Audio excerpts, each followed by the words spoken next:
It's Tribal Quotes time.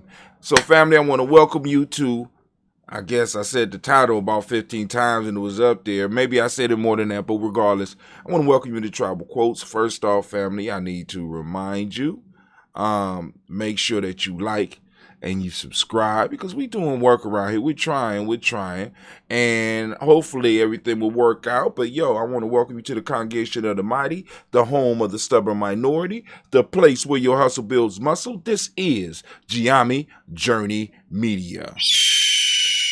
I'm your host, Brother Hot Tim, and of course, you know this is a Heart of a Simple production. And right now, we are on Tribal Quotes, where we strive to blow up your old paradigm. Now, family, we are on Tribal Quotes in this time of the Tribal Quotes because we go through different books, and we only been using two books. One book being African Opening the Tree of Life, and the other book being a book that I put together. Wrong book. Called Tribal Quotes, Gye-Nyame Journey Workbook, Tribal Quotes, actually name of the show. We've been going through these books for the last maybe 5 years now. You know what I'm saying? Doing what we call wisdom mining. And wisdom mining is where you take the time to, whether it's something you're reading or a movie that you're watching or a documentary that you're watching, you're looking for the wisdom in there that's specifically for you. You're looking for that crystallized wisdom. In this, we look for the crystallized wisdom from our ancestors. Let me put it up there so that you can see it. And I'm quite sure young Cleve is going to make sure that you get a picture of the book. The book is now is, I ain't gonna say it's out of print, but it's very hard to get. But in addition to this book, what we use in Gye-Nyame Journey is the African Deep Thoughts Workbook. And you get this workbook. It's a PDF workbook, or you get the hardback. Now, those that want the hardback, you're going to have to inbox me because I have to hook you up so that you get the link so that you get the actual hardback. Because on Gye-Nyame Journey, what I focus on is digital content.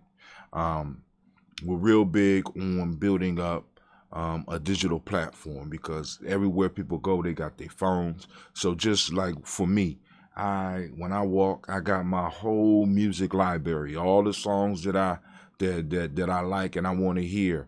I got a lot of videos that I want to see whenever I want to. I got books that I can listen to or read, all at the push of a button, and all because of a device that allows me to exist in the digital world. And all of you, most of you that's listening to this right now, you have those devices. And the Gye-Nyame Journey, what we're trying to do is not only learn how to master it, and definitely we're taking the time to share what we have learned with our community, with our tribe. So, family, those of you that are interested in putting together ebooks, e-courses, help strengthen your social media presence. You know what I'm saying? We definitely can help you with that. We got young people right now. We got young warriors around us right now learning the video editing, and we can help you set up your podcast. We can help you set up your stream. We can help you make your social media presence a little bit more noticeable.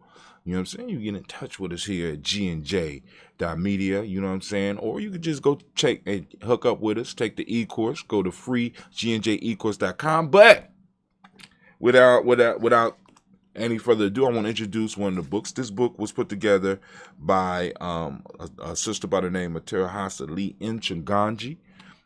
She got tired of waiting for me to do the book because this book right here was a life changer, as I often tell you, for me. And every group and everything that I have built, I have always used this book as a foundation for some of the information that I was sharing with those around me. It gave me a whole different way of thinking, a whole different way of looking at the world. And I said, well, I want to do a workbook for it. And Sister Terahasa, she's a writer as well, a writer, a teacher, a lecturer, dynamic, just a dynamic woman. She got tired of waiting for me to put the book together. And sometimes that's one of the lessons you get. Sometimes you can't just sit around and wait. She got tired of waiting, so she created the African Deep Thought Workbook. Now, we at Gye-Nyame Journey, we have this on our site, and you can get it at africandeepthought.com. I'm going to show you the workbook, and we're going to work through it right now while we're doing tribal quotes. But before we get to it, this week we are coming from the 4th chapter of the book, and the 4th chapter deal with a concept called supplication.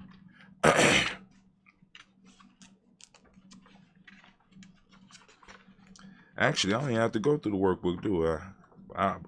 I still like touching books. I must admit, I do. And I'm not suggesting that anyone stops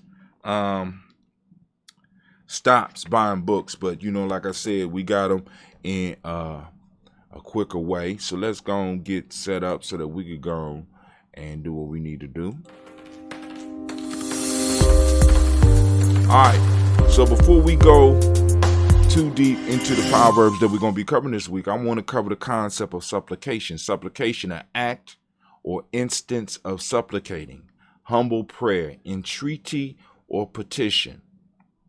An act or instance of supplicating, humble prayer, entreaty, or petition. Let's look up supplicating. Supplicate. To pray humbly, make humble, and an earnest entreaty or petition. To pray humbly, make humble, and earnest entreaty or petition. Now, so that we got a clear understanding of what they're talking about when they say supplication. You know what I'm saying?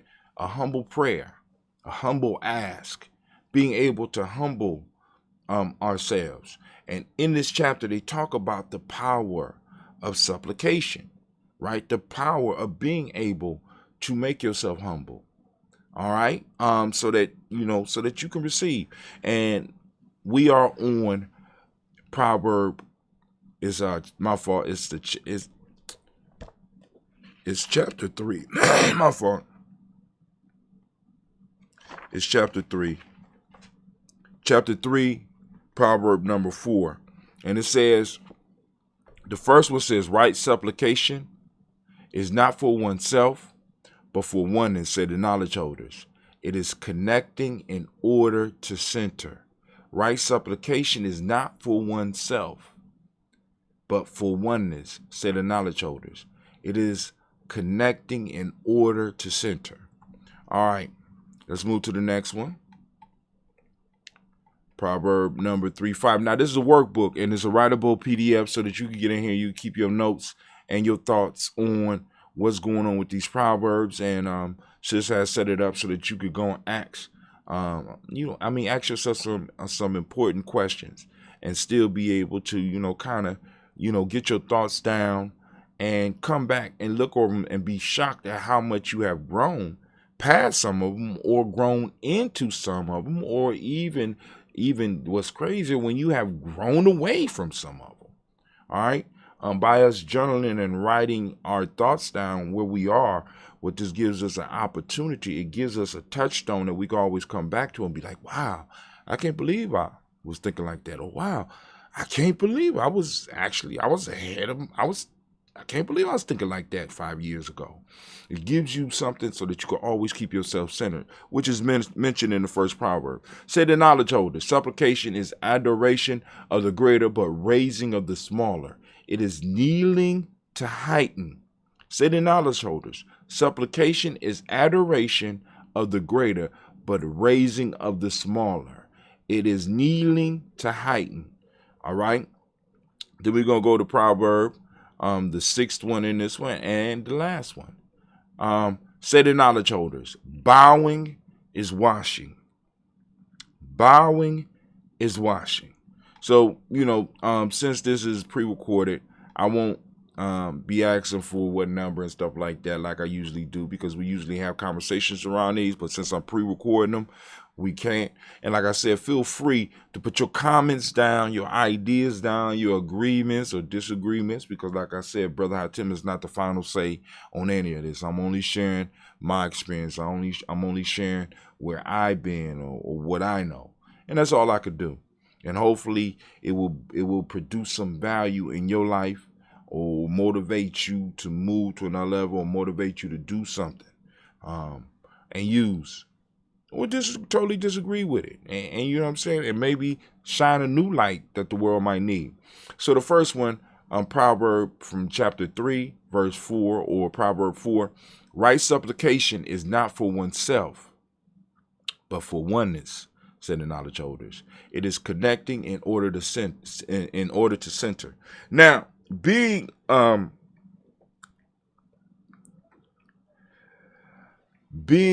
warrior in a village, being a warrior, a nation builder on the warrior path, and participating in several villages, being part of a tribe. One of the things that is very important is this whole concept of supplication, being able to humble yourself and ask. Unfortunately, part of the manhood training in Western society leads us away from this whole humble idea. You know what I'm saying? We kind of look down on it, which kind of makes it hard for an individual to, in a sense, humble themselves and ask for help. Ask for help. And in organizing, one of the issues that we often run to, because one of the major issues that I noticed especially in the ADOS and the Afrocentric and the spirit in the Black community, is this whole idea of unity. And what this thing is pointing out for me is a major key in developing unity. Right supplication is not for oneself. Humbling yourself, humbly asking, is not for oneself, but for oneness. By us learning to communicate, and to communicate in a humble way, learning to act in a humble way, being able to be honest, because when I'm humbling myself, in a sense, I am being honest. And what do I mean by that? One of my older brothers, and I often quote this brother Chief Albino Garcia, out of New Mexico, by way of Santa Cruz and by way of California. And by way of Chicago. You know what I'm saying? When I was going to the Sundance with him, one of the key things he said to me was, he said, in the eyes of the Creator, we are no higher than a blade of grass and no lower than its roots.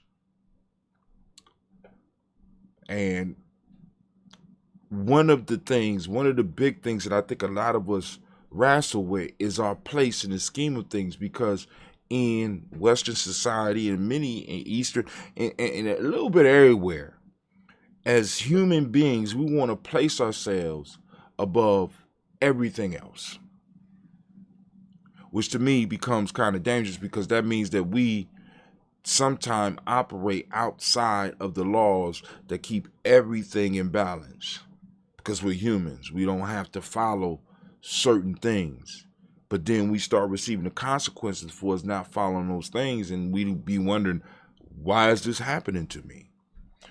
Because we have not been able to humble ourselves, right? We got to humble ourselves. We got to be in communication. We got to be in humble communication with our environment. We got to be in a humble communication with the universe. We got to be in a humble communication with our relationships. We got to be in humble communication with our tribe and our family and our friends. We got to be in humble communication even with ourselves.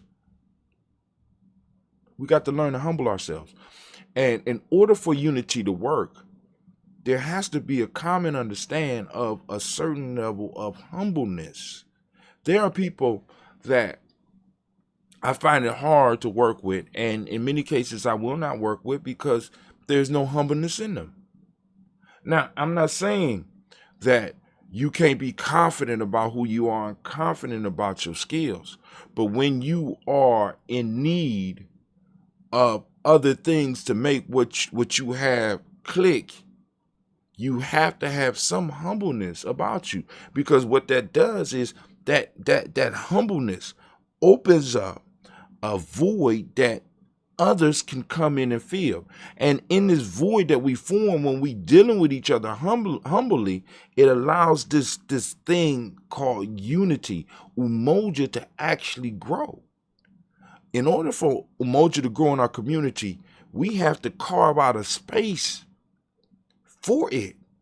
And that space is carved out by, in a sense, our humbleness. So right supplication, when we do it right supplication is not for me. It's for the unity of the all. And when you think about it like that, it becomes bigger than you. And in many cases, that takes humbleness in itself, because many of us, we place ourselves at the center of the universe. I am the center, and everything that happens around this motherfucker is me, is about me. And many of us get so caught up in that it becomes damaging, not only to us, but to everyone else around us. And it's hard to unify. How you gonna bring everything into oneness when each individual thinks that it's all about them, rather than carving out that space that requires us to humble ourselves and allow that unity, allow that space for umoja to be alive in, to thrive in. Unity thrives. Unity thrives. Umoja thrives in humbleness. Right supplication is not for oneself, but for oneness. Now, you know what they say, if you want to get someplace fast, go by yourself. You understand what I'm saying? Go by yourself. I can't remember the rest of it, unfortunately. If you want to go somewhere fast, go by yourself. But it's about the proverb, or the I guess that would be a proverb that I was trying to state. It speaks about being able to work with a group. You know what I'm saying? Being able, and the power of a group. Say the knowledge holders. So the knowledge holders is telling us right supplication is not for oneself, but for oneness. Say the knowledge holders. It is connecting in order to center. It is connecting in order to center. In order for us to get us to center ourselves, right? We have to be connected. And in many cases, the people that are around you, right, is what you have to connect with. And for some of you, you're never going to find your center in some of the circles that you might be hanging with. You're never going to find unity because the humbleness is not there for the unity to grow. Some of you are in personal relationships right now where the unity of that relationship could never manifest because the egos are so goddamn big that they're squeezing and choking umoja and choking unity to death. So it is connecting in order to center. When we connect that unity, we become centered as a group. Now, I want you to understand the power of a centered group. You know what I'm saying? It's like a well-oiled football team, a well-oiled military unit. You know what I'm saying? A well-oiled business where people actually are pursuing a mission, a goal, right? There was an article that we spoke about on Gye-Nyame Journey a couple of days ago where I can't remember the guy's name, but after a person went through their initial period of hiring, they get hired, they stay on for about 90 days, their probationary period, he would offer, check this out, he will offer them $1,000 to $1,500 to quit. Because he knew if they would take that $1,500, they was there just for a job in the first place. That $1,500 will get them through for a month. And some people are like, that's bad business. But when you really think about it, right? Because over the year, he might have gave that person $30,000, $40,000, but they wasn't really invested in the business. So he just took his, boom, here's initial $1,500. Those that left, really were not involved with the mission of the company. And we have to start doing that for ourselves. We have to get those people that connect with what we're doing. Connecting it is connecting in order to center, right? We connect so that we can center. And in a centering as a group, we become powerful, because you already know how powerful a centered individual is. But what happens when you have a group, a tribe, a family that is centered? Power beyond belief.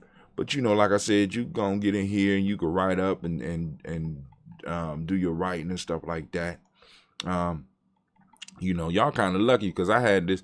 I did all this on paper before it existed. So we just put it in one place to make it easy for you. You know what I'm saying? You can use this as part of your 21-day Nguza Saba challenge as well. So we are on proverb number 2 for the day, but it's in 3rd chapter, 5th proverb in the chapter of supplication. Say to knowledge holders, supplication is adoration of the greater, but raising of the smaller. So at the same time, when we are supplicating, when we humble ourselves, we get to see our place in the divine design. And we get to see the necessity of every aspect of it. Right? We put ourselves in a true place, like I said, like Elder Albino told me. You know what I'm saying? You're no higher than a blade of grass. You're no lower than its roots. That high, maybe? That high? Maybe that high? Think about that. Think about that. In the eyes of the Creator, we all serve a purpose. We all serve a purpose. If the lowest things stop doing those what we consider the lowest things, the whole order would fall asunder. So when we humble ourselves, we are able to recognize our space in it, and we're able to recognize the place of everything in that order. See, because it's not about just because a lot of people confuse being humble with low self-esteem. It's not that at all. There's nothing wrong with your esteem because you're humble. There's nothing wrong with your esteem, right? That's a whole different issue. But what they're talking about is when you are able to humble yourself, supplicate yourself, and ask for what you need, and not only just, I ain't just talking about asking people around you, but being able to communicate with the universe what it is that you need. It says supplication is adoration of the greater, but raising of the smaller. When we are able to recognize the greatness around us, we can also realize the greatness of those things that are small around us, and really place ourselves where we belong. We're part of the order. We're not outside the order, watching the order, managing the order. We're part of the order. Part of our problem is that we think we got more control than we actually do. It is kneeling to heighten. Think about that, family. I mean, this shit is so deep. It's kneeling to heighten. It's kneeling, making yourself smaller. But at the same time, by making yourself smaller, you are actually ascending above all your competition, if there is such a thing. I ain't gonna hold y'all long. We almost done, family. We on Proverb 3:6, and once again, you got all the stuff. Let me go through it a little bit real quick. You get to, rewrite the proverb, which is, we call it scribing. You're gonna pick out some keywords in there that really stuck out to you. For me, in this one, words, of course, supplication. I'm gonna put that down because it took me years to work with that. Adoration, raising, kneeling, heighten. And if you don't have 6, you cool. Define keywords that you identify. So I'm gonna go back and I'm gonna do an in-depth study of these words. If nothing but grabbing a dictionary or getting on the internet and looking up these words and defining them, improving my vocabulary, as well as improving my understanding of the word. Maybe even go into looking at the roots of the words. checking them back. Boom, boom, boom. Okay, boom. Maybe I get a different understanding from this. Write the proverb in your own words. How would I change this? If I was to give this proverb to somebody today so that they can understand it, how would I write it in here? Write the proverb in your own words. How does this proverb apply to you today? And family, when you writing this, we need you to be honest, because if it don't apply to you, you know what I'm saying? Boom. It don't apply to you. But that still don't excuse you from doing the exercise. How does this proverb apply to you? How does it apply to you today? Some people just, well, it don't apply to me. That's not enough. Why don't it apply to you then? If it don't apply to you, then why don't it? You know what I'm saying? Can it help you?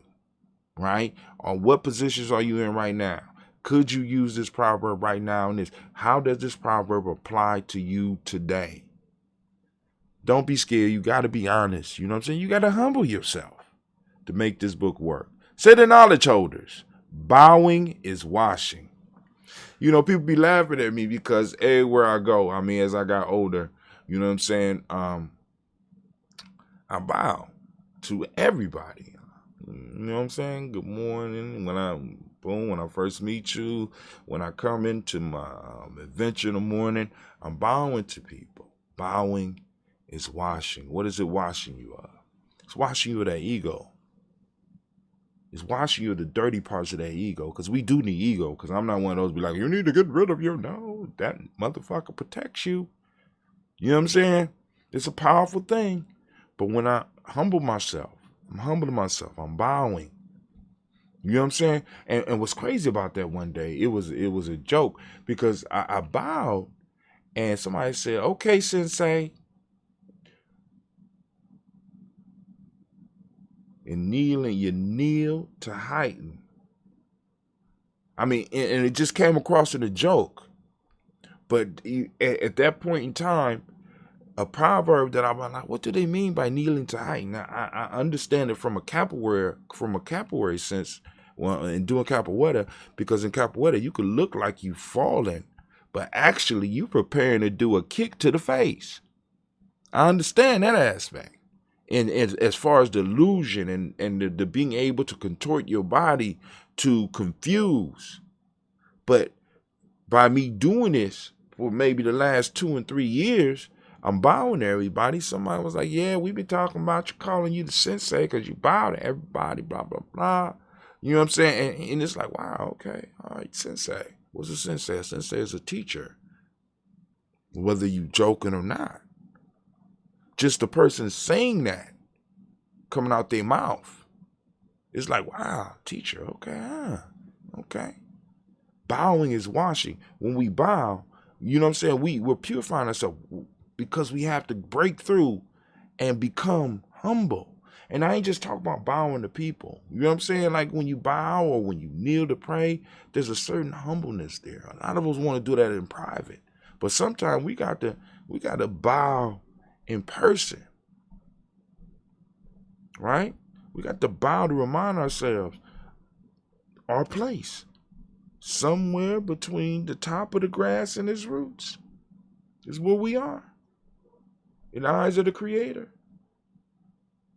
We just don't create a delusion that we much bigger than that. Sometimes we got to humble ourselves, and like I said, all this stuff works together for the greater good. You know what I'm saying? Because I don't want people to confuse this with having low self-esteem. You know what I'm saying? Being down on yourself and being fake with it, being ingenuous with it. You understand what I'm saying? But I'm gonna stop it right there, and we're gonna continue on, and we're gonna work through the workbook, and then get back into Gye-Nyame Journey handbook. But you know, so I want to thank you for joining us. Y'all seen me do the yawn, so it's time for me to get up. So family, once again, I want to thank you for joining us here on Gye-Nyame Journey Media. I'm your host, Brother Hatim. Of course, you know this is a Heart of a Simple production. When we do nothing but strive to blow up those old paradigms. And you know what? I'm out.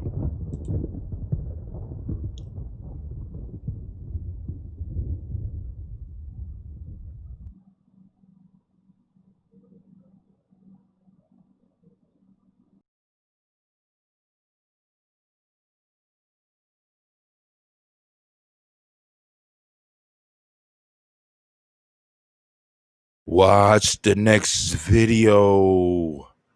Watch the next video. Watch the next video. No, I'm just joking, family. Family, thank you for joining us. Be sure to catch us on the next video, family. Peace. Watch the next video. Watch.